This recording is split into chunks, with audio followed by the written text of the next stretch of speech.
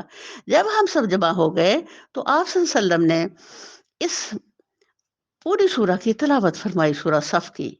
اس میں ذکر ہے جہاد سب سے زیادہ محبوب الہی عمل ہے، سبحان اللہ۔ یہ دیکھو صحابہ ادھر بات کر رہے ہیں آپس میں مشورہ، اور میرے رب نے کس طرح سے نبی صلی اللہ علیہ وسلم کریم کے دل میں ڈالا کہ ان کو بتاؤ بلا کر کے سورہ صف کے ذریعے کہ اللہ تعالیٰ کو جہاد سے محبت ہے، اور صف سے اللہ محبت کرتا ہے، اسی لیے صف باندھ کر ہم نماز پڑھتے ہیں، اسی لیے صف باندھ کے جہاد کرتے ہیں۔ پیچھے ہم نے دیکھا نا کہ اللہ تعالیٰ بتا رہے ہیں کہ یہ جو کافر، ان کے تو دل ٹوٹے ہوئے ہیں، ایک دوسرے کے ساتھ جڑے ہوئے نہیں ہیں، اندر ان کے بغضوں سے بھرے ہوئے ہیں، بظاہر آپ کو کٹھے نظر آ رہے ہیں، لیکن یہاں اللہ تعالیٰ ہمیں سورہ صف نازل فوراً فرما کر کے تو کہتے ہیں کہ یہ دیکھو ایک مومن جو ہے ان کا دل کیسے ایک دوسرے سے جڑا ہوتا ہے، اور یہ دل میرے اللہ نے جوڑے ہیں، اور اللہ نے ساری عبادات جو ایک مسلم کی ہیں اس میں صف بندی کا حکم دے دیا، ڈسپلن کا۔ اور کائنات کے اندر جتنا ڈسپلنڈ نظام اسلام کا ہے اور کسی کا ہے ہی نہیں، اور جب بھی مسلمان کافر دنیا کے اندر صف باندھ کے نمازیں پڑھتے ہیں تو انہیں متاثر ہو کر مسلمان ہو جاتے ہیں۔ کتنا خوبصورت عبادت کا طریقہ ہے مسلمانوں کا، سبحان اللہ۔ حضرت سعید بن جبیر فرماتے ہیں حضور جب تک صفیں نہ بنوا لیتے دشمن سے لڑائی شروع نہیں کرتے تھے۔ صف بندی کی تعلیم بندوں کو اللہ کی دی ہوئی ہے، یہ سارا نظام اسلام کا جون سا ہے میرے رب کا خود سے تیار کیا ہوا ہے۔ سورہ صف اللہ کے نام سے جو بڑا مہربان اور نہایت رحم کرنے والا ہے۔ اللہ کی تسبیح کی ہے ہر اس چیز نے جو آسمان اور زمین میں ہے، اور وہ غالب اور حکیم ہے۔ سورہ صف بھی مسبحات میں سے ہے۔ اے لوگو جو ایمان لائے ہو، تم کیوں وہ بات کہتے ہو جو کرتے نہیں ہو؟ اللہ کے نزدیک یہ سخت ناپسندیدہ حرکت ہے کہ تم کہو وہ بات جو کرتے نہیں۔ اللہ کو تو پسند وہ لوگ ہیں جو اس کی راہ میں اس طرح صف بستے ہو کر لڑتے ہیں کہ گویا وہ سیسا پلائی ہوئی دیوار ہے۔ سبحان اللہ۔ یہ بھی ایک تربیت کا اعلیٰ ترین میرے رب کا طریقہ ہے ایمان والوں کو۔ ہاں ہم نے یہ بھی پڑھا کہ جب بھی اللہ تعالیٰ اے ایمان والوں کہہ کے پکارتے ہیں تو ہمیں فوراً دل دماغ کی پوری توجہ کے ساتھ رب کی بات کو سننا ہے، کیونکہ اللہ تعالیٰ کوئی خاص بات ہم سے کرنا چاہ رہے ہیں۔ اور اے ایمان لانے والوں کہہ کے جب اللہ پکارتے اس کے اندر ایک بڑی عمیق اور گہری محبت ہے میرے رحمان کے، اللہ ہم سے کچھ ہماری ہی تربیت کے حوالے سے ہمارے اندر کو بات ڈالنا چاہ رہے ہیں۔ تو اللہ فرما رہے ہیں تم کیوں وہ بات کہتے ہو جو کرتے نہیں۔ سبحان اللہ۔ ایک مومن کی شان کیا ہے؟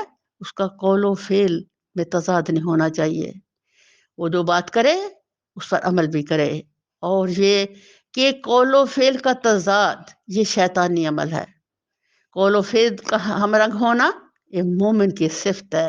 اس لیے اللہ تعالیٰ آپ کو ایمان والے کہہ کے تو ایک بڑی پیاری بات کرے کہ اب دیکھو خود تو میں نماز پڑھوں نا، اور آپ کو میں ہر وقت نماز کی تلقین کرتی رہوں۔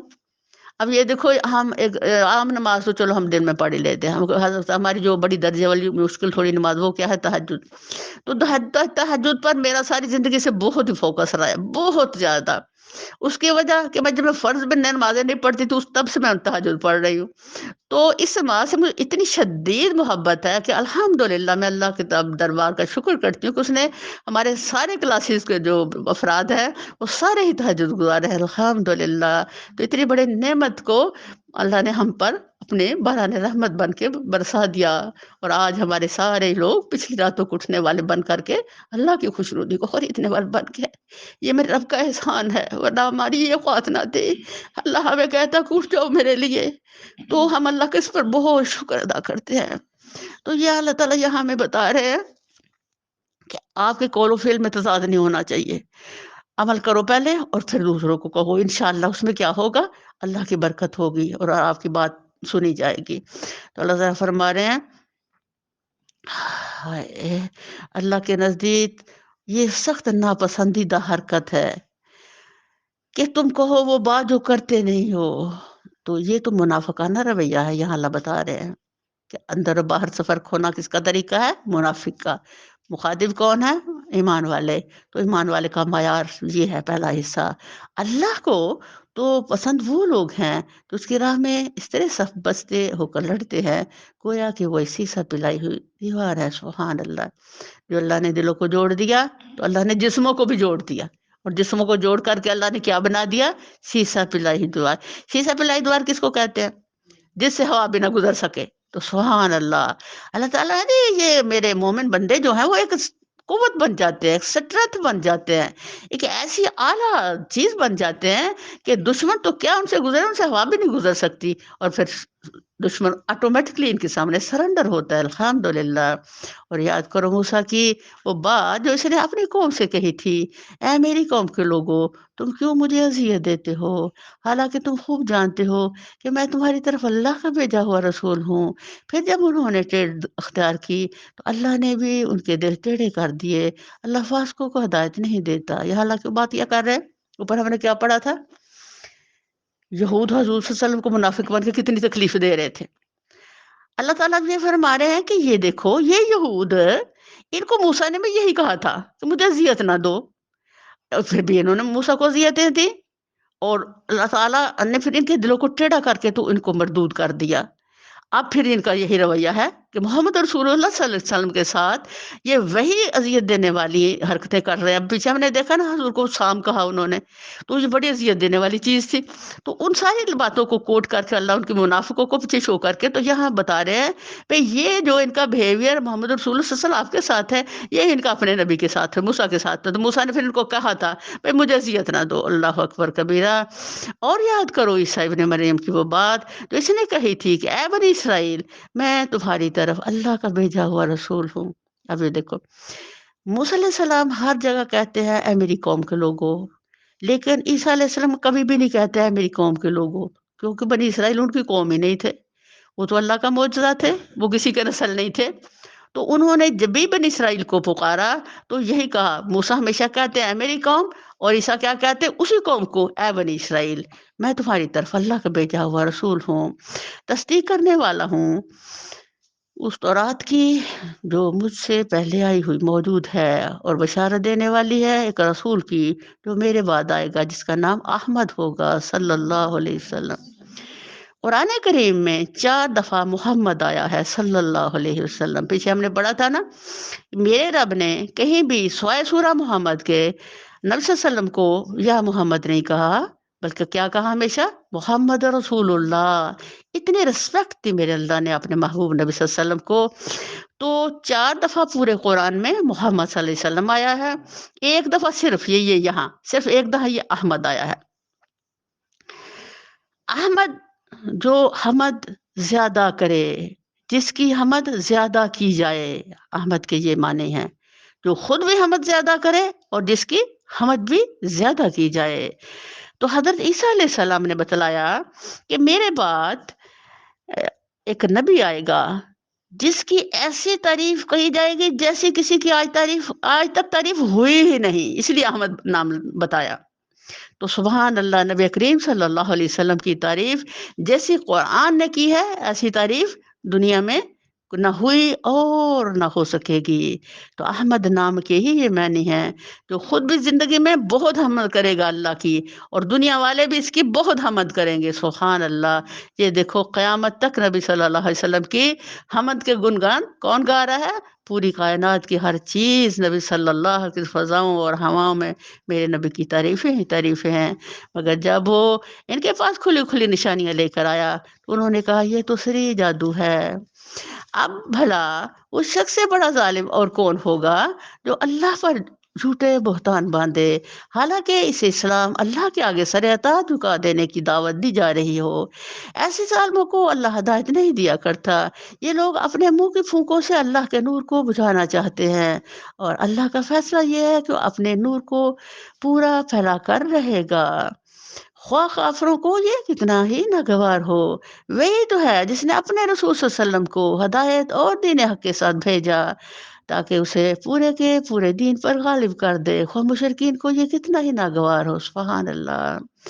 اب اللہ تعالیٰ کا یہ اعلان ہے، قرآن کا جو تکمیل کا آخری سفر ہے اس میں اللہ بتا رہے ہیں کہ یہ سچا دین